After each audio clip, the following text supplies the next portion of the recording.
And straight into the ban picks, we're going to go. FPX taking out a couple of junglers from Hacker, the Pantheon that he's 100% win rate on, also taking away the Olaf. While in the meantime, Estars, they're very, very familiar with Bo, taking away his Talia, which is his best champion on solo queue, and also making sure the Aphelios goes down, which seems like a Kai'Sa wide open.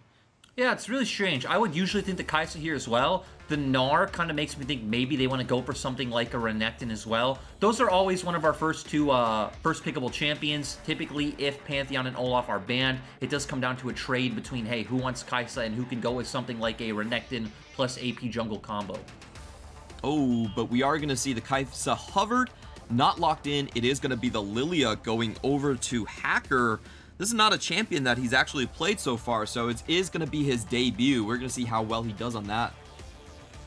And I'm really curious why, again, if you were just going to go with that Lilia, why you wouldn't want to just pick up something right away like the Renekton. And we were talking about how this is usually the trade you have in LPL. FPX are going to get both of these picks. I kind of expect Rat to just go for the Xayah. It's his most played. He has 5 games on it. We've seen it picked against the Kai'Sa many times. You're able to just kind of push back and forth in the laning phase. You have the self-peel for when she does all-in you post-6. So would be a pretty standard pick for Estar. I want you to tell me, Lyric, is this the worst trade in the history of trade deals? I'm kind of leaning to yes. Not even just leaning. Again, we see it every game. This is the trade you have. And for FPX, you still have other AP jungle options open along the lines of a Nidalee if we did want to see Bo go towards that. Now I'm more curious to see where Estar go with this. There aren't too many champions that are left available that are too good into the likes of the Renekton. We have the Jayce, which CS has played before. The Volibear is obviously the more, I'd say, traditional matchup from last year. We saw it a lot at Worlds, where Volibear does have a lot of trading power early on in the game, and they are going to go towards that. Oh, good. The Volibear has been a counter to the Renekton, but we are also seen from RNG that they could potentially actually put the Renekton mid. Doinb has definitely played a lot of games with that champion as well. So I would say like FPX are still holding their cards relatively open here. The Nidalee pick, very strong jungler, as you were mentioning, being locked in here. We have seen a lot of people try different builds with their Dark Harvest actually popping up a little bit in Bo's solo queue, so we might be seeing that coming up on the cards. Now I definitely feel like we are going to start indexing into what supports we have come out onto the map. For Crisp, I still expect something that just does bring hard engage, even if Xayah does work quite well against that. Maybe something along the lines of a Set could be quite good as well. We've seen it combo with the Kai'Sa quite a bit, and I think it's one of Crisp's better champions. Also was his best champion in 2020. Yeah, and interesting enough, both of these players actually playing a lot of Thresh. Both of Shiauc and Chris have Thresh as their most played. So with Thresh off the table, it seems like something like a Leona, like you were mentioning, might be higher in the priority. Yeah, I definitely think for FPX that's a play for Estar. Maybe getting something that provides you more peel. I think that's why the Thresh ban is very good for the side of FPX, being able to stop the likes of Renekton and Kai'Sa getting onto the Xayah pick. So I'm looking towards something like an Alistar, or if FPX do go with the Leona, you could also bring in the Galio coming in for Estar, but something that definitely brings more safety tools for the Xayah and Lilia pick. Okay, will be Nuguri's GP as the final ban, so no supports actually taken off the table like you were predicting, and we're going to see Chris on his debut on Rel, not a champion we have expected so far. How does this fit into the picture? I mean, it still goes along with the theme of FPX's comp, right? You have 3 champions who want to jump in, Rel, Kai'Sa, and Renekton, so I'm not quite sure why you wouldn't want to index into another area. The Leona, I understand, right? You have the Featherstorm to dodge it out coming out from the Xayah, but I definitely think Set fit here quite well. The fact that he offers both engage and disengage for the side of FPX and can like buy a lot of room for the Nidalee as well. And we are going to see Estars responding with a Zoe pick right here. The final one has to be their top laner or support at this point. Looks like it will be a support Gragas being locked in here. So a lot of AP damage on this combination. And for FPX, they are thinking about their final pick. This is either going to be one of their solo lanes, could be top lane, could be mid lane. We have seen some Karmas actually pop up in the top side for the LPL. And, you know, Doinb, it always takes a while for him to finally lock in his options just because he has so many damn champions that he can play. It will be the Jayce at the very end, and I do think that this Jayce is probably going to be going towards the top side, I would assume. Yep, I definitely feel like we're going to have Jayce in the top lane. He's going to be able to bully out that Volibear quite hard in lane. And I think Renekton sounds a lot more of a Doinb-esque champion than the likes of the Jayce. So we're going to have that strong mid-jungle setup coming out from the side of FPX. You can set up ganks onto Zoe very easily. You can get that priority and go try and invade the Lilia's jungle. Jayce is going to be fine, self-sufficient in that lane. He can knock back the Volibear if he ever does all in. And LWX and Chris probably going to be left on an island. Okay, so it looks like FPX are going to try fight fire with fire, not playing defensive with Nuguri, not focusing on the bottom lane, but instead going with this super aggressive Jayce pick into the top side and taking it to Estar's three-man squad. You know, Estar's, we have mentioned, has been a team that really likes to play split map. They love to set up ZS for a good laning phase, get him on tower dives, have a place for Shiauc to roam towards, and now they're going to have to fight against Nuguri and an old teammate in Bo. The thing I'm most interested in seeing this game is what do Estar decide to do once we get on the Rift, because I kind of expect them to lose both mid-jungle 2v2 and top 2v2, so FPX probably a free reign of the top side of the map. Do Estar just give that up and look to trade for the bottom side, or do they feel the need to fight back? Because Lily is this type of jungler who typically you want to be the one invading the enemy jungle. You want to be stealing away the Raptors and getting ahead, your own jungle advantage. It's going to be quite hard for Hacker to do that this time around. A lot of tough options for Estar to consider here, as you mentioned. Topside probably looking not as favorable given these counter picks and the flex out from FPX. Just taking a look at the runes right here. We actually don't have that time. We're gonna go straight into game, and it is written in the sky that the LPL is for the fearless. Always looking for fights, always looking for action. We're gonna have a fast and explosive series here. As taking a look at the level 1s, we already have wards being popped out into the bottom lane. Neither side really wants to face check that into a fast level 1. And it is going to be spread map point for the rest of the members. Have been, I'd say, pretty standard starts that we can expect. Hacker potentially will just path towards this top side early on, because in the mid lane, Irma can at least get push on the first wave and get those first 3 waves into turrets. So it gives Hacker a bit of a window where he can farm safely in his top side jungle before having to come back down, you know, around that 4 to 5 minute mark. All right, so likely both of these, likely Hacker heading for the top side. We're gonna see how this Rel does in lane. We do have the Hail of Blades on LWX, so we have seen some very, very aggressive level 1 plays. Doesn't look like that's gonna be possible with Rel coming in here. And I just want to ask your opinion on this champion. It's not something we've seen a lot in the LPL, a little bit more popular over in the LCK, in fact. Yeah, it's quite interesting. My impression of this champion watching and even talking to some of the LPL pros is it just kind of seems like a much lower damage. Ooh, but we're going to see the Ignite actually be popped by Chris and the level 1 kill found by LWX. It looked like Chris was unmounted, but suddenly getting the mount up, getting the stun there, able to find the kill for LWX.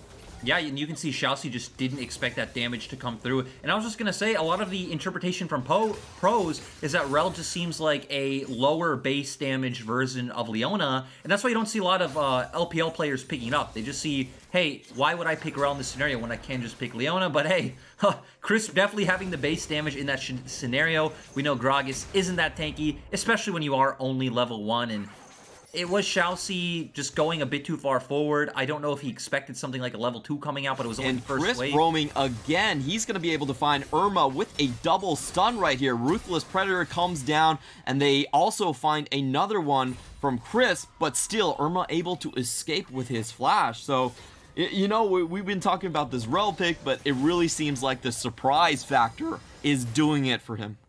Yeah, the thing I really loved about that play is he didn't go for any kind of early reset. He used the window that they got from winning that trade to just go straight mid. The wave was still in a neutral space from pushing back from Doinb's turret, and they get the flash. Actually, both summoners out from the side of Irma. So very strong early lead from FPX. And we definitely saw in that early level 1 trade, well, Irma is not going to have any time to rest on his laurels as Bo comes in. Looks like he's just about to reset the wave, but, you know, they did have a kill opportunity there. Doesn't really find the spear, and that's going to be that. And at the same time, we did see Hacker helping the Estar bot lane get their wave in. Sadly, Bo did just take the bot side scuttle, so not going to really be able to use that bot lane pressure for anything, but it will get Rat a bit of a recall timing. And Bo going to be happy just to take double scuttle. And I mean, this is what happens when we said, hey, FPX can win the mid-jungle 2v2. They're going to win topside. If LWX and Crisp are getting their own advantages, then Bo has 3 lanes that he can use the pressure from to find his own advantage. And it's been a very old dictum in League of Legends, but if you win all 3 lanes at the same time, you pretty much win the game. There's not much that the enemy team can actually do to combat that. You were saying it perfectly there. Double scuttle already going over to FPX. They have full control over this river, and this is going to be the 3rd potential gank that Irma has seen in 4 minutes of game time. He's gonna find the comeback kill, however. Really surprisingly, didn't look like Bo and Doinb were synced up. Both sitting very, very far behind the minion wave, and I'm really surprised at that one. It just didn't look like the new jungler and our past MVP had any synergy there. Yeah, I don't think it's completely Bo's fault because Doinb actually got bubbled. I'm not sure if Doinb was playing more aggressive, expecting Bo to be able to come in earlier. That opened it up to the bubble. Bo thinks, okay, Doinb is CC locked. I can't go in yet. But then Doinb was half HP. Irma actually had a ignite from his W.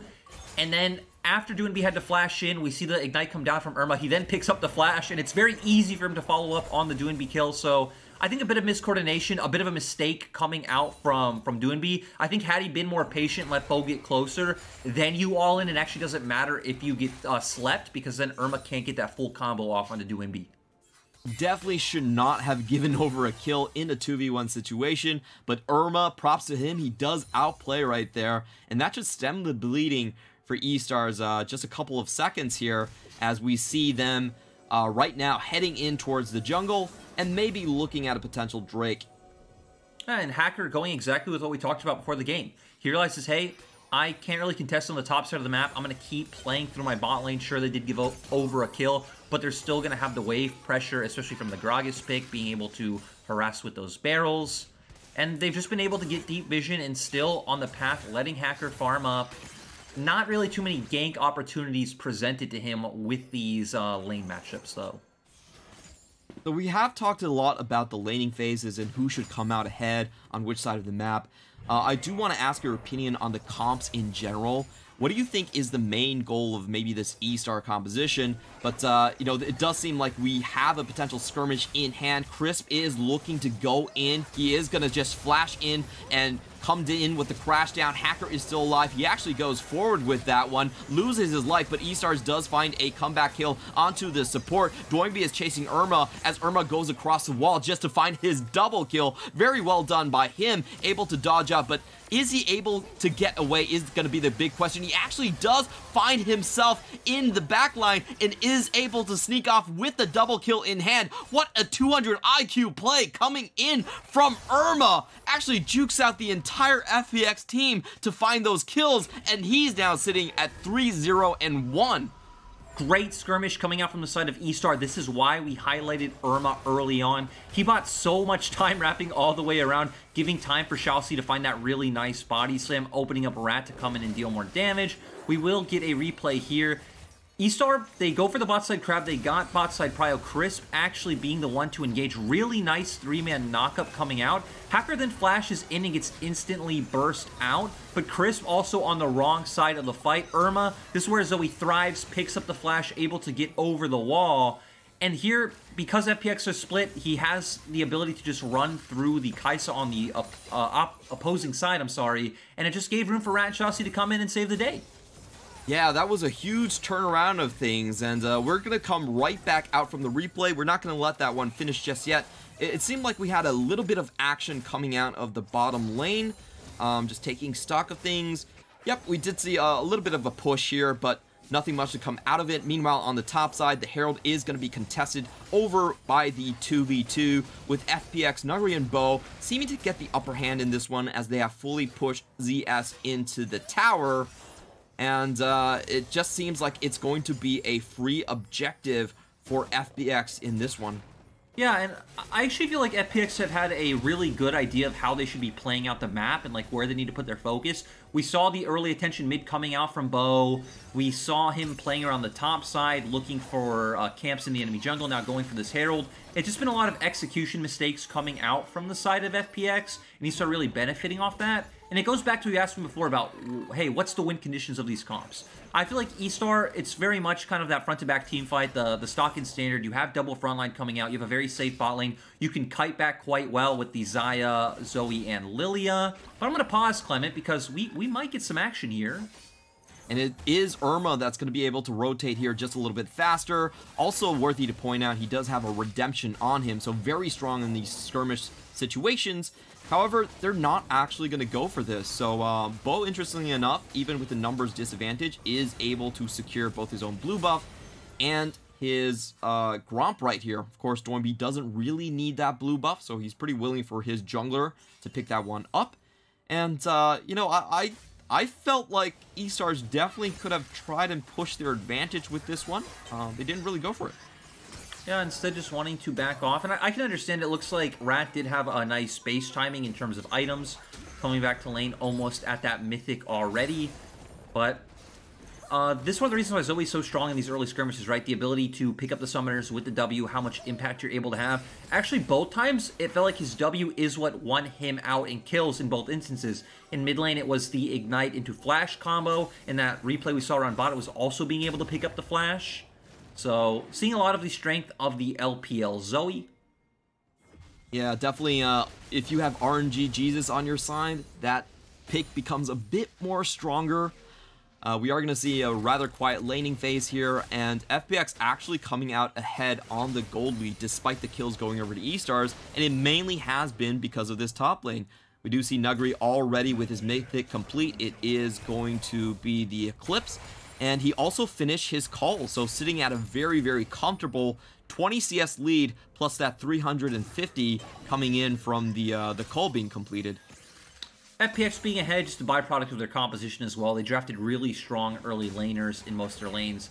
A very skirmish-heavy jungler as well. For FPX, it's going to be all about the transition in mid-game for me. They do kind of function as a pseudo poke comp. Obviously, they do have the Nidalee and Jayce. Kai'Sa can work in there as well with her W. And then you do have the option to re-engage a fight with the likes of the Rel. So it's going to be a lot about how FPX play off the contests over mid-wave. You're going to send the 5 people mid. If you can hit a spear or an accelerated shot blast, you then get river control and can be the first one on the objective.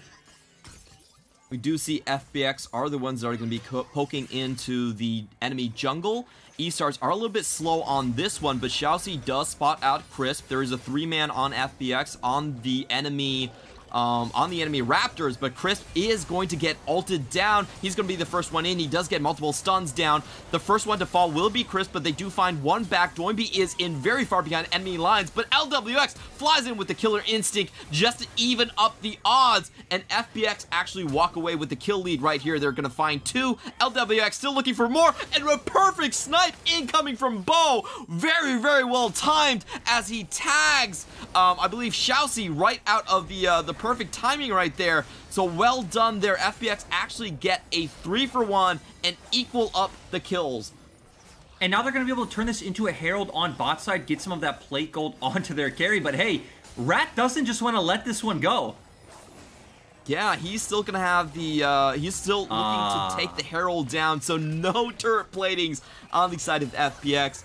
FPX still find a massive win right there, and I do want to correct myself. It was Hacker that was actually sniped down. He is now going into the top side. We do see a flash in from ZS, and they want to take down Nuguri, but Nuguri is flashing out of the situation. He's finally going to get tagged down by the sleep, and despite all of his attempts, he is going to fall down. So this looks like a potential Drake trade for a couple of turret plates on the top side. That was still so well played coming out from Nuguri. Of course, he did get tagged by Lilia. The ultimate is always going to be able to come out, which is going to secure that. I really liked his flash at the end. Had he not been CC'd, felt like he could have gotten 1-for-1, but we're going to go straight into the replay.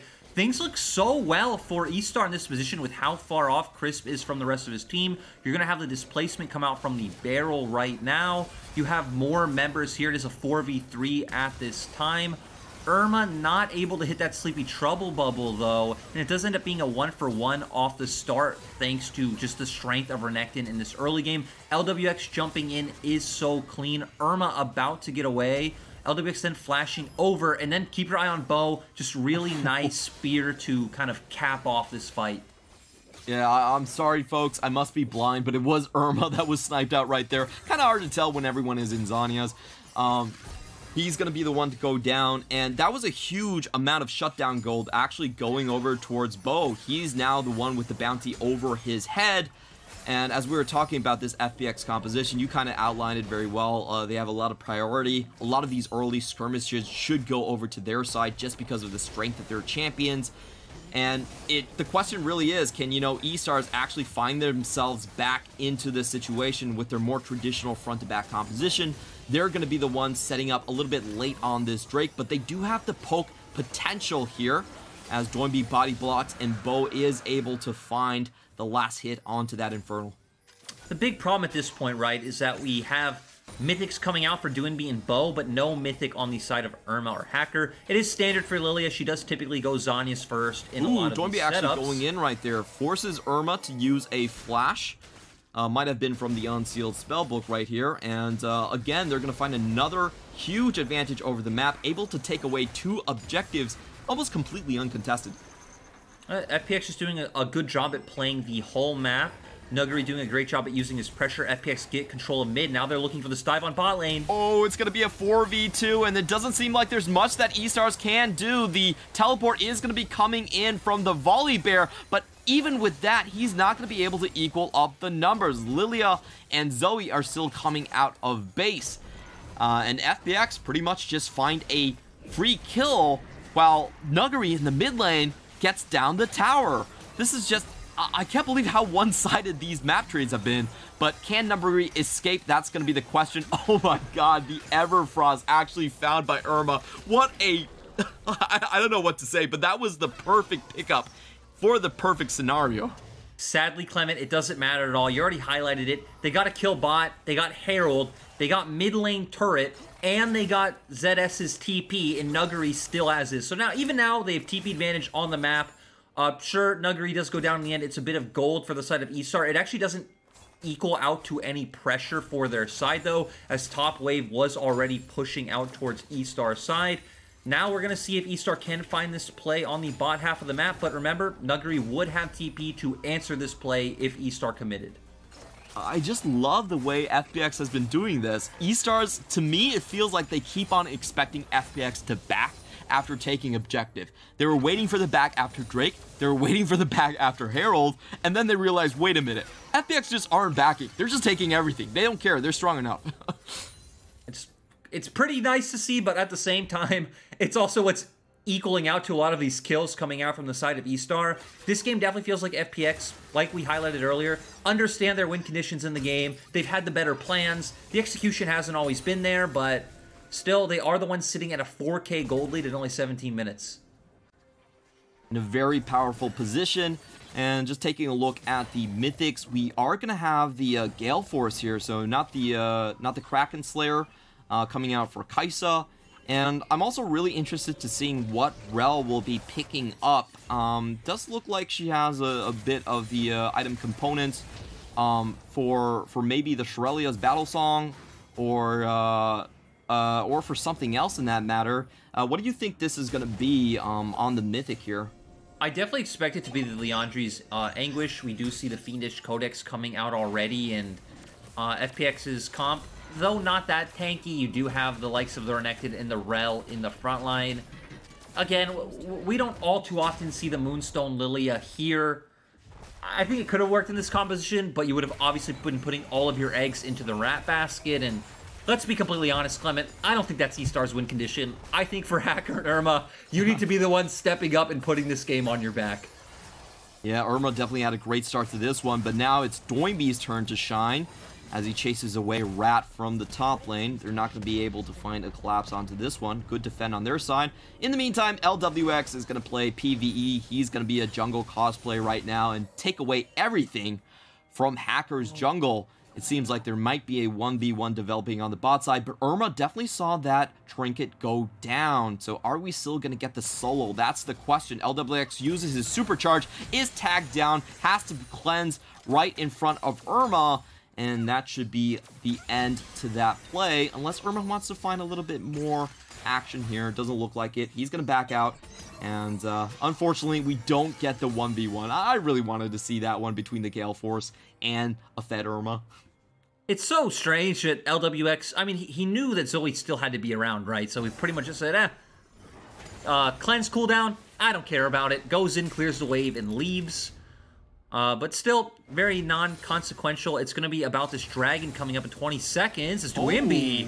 But Doinb is going to finish what LWX could not. He's going to go in for the 1v1. Does get the Sleepy Trouble landed onto him, and it's a big question, can Irma actually dodge out? He dodges away from the Jayce Shock Blast. The spear is body blocked by Shiauc, and that's good teamwork coming out from Estars to keep their mid laner alive. Still, it's going to lead to the dragon for the side of FPX. Hit a lot of damage coming out onto Irma, so guarantees them that control over river and dragon side. They also got some wards placed down, so when Estar come back out onto the map, they are going to know. I expect some recalls to come out after this. We're going to start transitioning our vision control towards the top half of the map with that vision spawning. And for Estar, it's still hard. You still are just funneling gold onto the side of Rat. You need to hope for picks to come out either through Sleepy Trouble Bubble or the Squirrel Seed from Lilia to catch out someone who's either overpushed or a straggler. You can try to put your resources into killing the likes of Nuguri, but that doesn't really give you back any map control. It just kind of gives you a bit more time, gives a bit more gold in the pocket. It's not really much of a win condition. And I think this is something we've seen from Estars is even though they like to play hyper carries, they don't really play around their bottom side. So it usually takes Rat a very, very long time to get his items completed.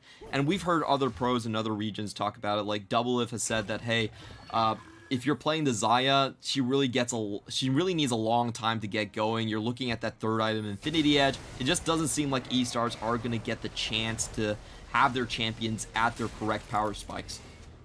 It definitely feels like Xayah's come into the meta as more of a response to a lot of the champions coming in. Not only the bot lane matchups, which it certainly is, you know, been an answer to the Kai'Sa specifically, but you also have so many melee and dive-oriented compositions, which Xayah does so well with her self-peel, being able to kite back, obviously the Blade Caller and being able to lock people down. So I like your point that it takes time. It takes that 3 item, so it's not exactly strong on its own, but it's definitely an answer to a lot of meta compositions. Yep, unfortunately for Estars, they are facing a lot of poke coming out from FPX. So, you know, a lot of times FPX probably doesn't even need to walk up to Rat to force him out of situations. Estars are just going to group mid, try and get some vision along this Baron, and FPX definitely look like they're hunting for an engage. Bow's Spear does go wide, but they are holding on to the brush. They have their full 5-man in this mid lane, and with Volibear on the bottom side, it looks like they're just willing to step into the river themselves. It's now Estar's turn to respond to this one. They're going to send a little bit of poke into the river. This is a very tense situation. If Bo can find a little bit more damage, you know, LWX, he could fly in at any moment right here. It seems like FPX are just happy with re-establishing their vision dominance on that river. They're going to go into the 1-3-1 pattern. And, you know, Estars, I fully expect them to back out after this one. Didn't really win the tug of war here, and now they have to deal with their sideways. And that's the thing, right, that I like about FPX's comp in the mid game, is it can play out multiple lane assignments and formations. You are very strong in the 1-3-1. Both of their carries are stronger than both ZS and Irma at this point. They do amazingly when they are just 5-man mid at contesting that mid wave as we saw, because you're just going to have accelerated shock blasts and Nidalee Spears in your face, which is going to allow them to walk in the river. Shiauc runs into some trouble around the corner. In Chinese, we call that running into love around the corner. You never know when love will strike you, and sometimes it is lethal. Unfortunately for Shiauc, that's what he found. He found a big Renekton stalking him in the jungle, and FPX are going to head straight towards the Baron. It might seem like Nuguri might even stop the teleport here. Oh, he's just a while off, so Estars does find a 5v4 onto the top lane. This could be their chance to come back into the game. Lilia does find the hacker kill, but the Baron is still secured by FPX. A very close situation going down, and Doinb comes up, not able to survive this, and Estars does find a 1-for-3 trade. However, the Baron still goes over to FPX. Who do you favor in this one? I definitely think FPX still got the better of this trade. It is very tragic that Nuguri wasn't able to cancel ZS's TP, so it didn't end up being a 4 versus 4 fight. ZS coming with a really massive ultimate allowed Estar to pick up a lot of those kills, but you oh god, LWX. That damage. Oh, that was great.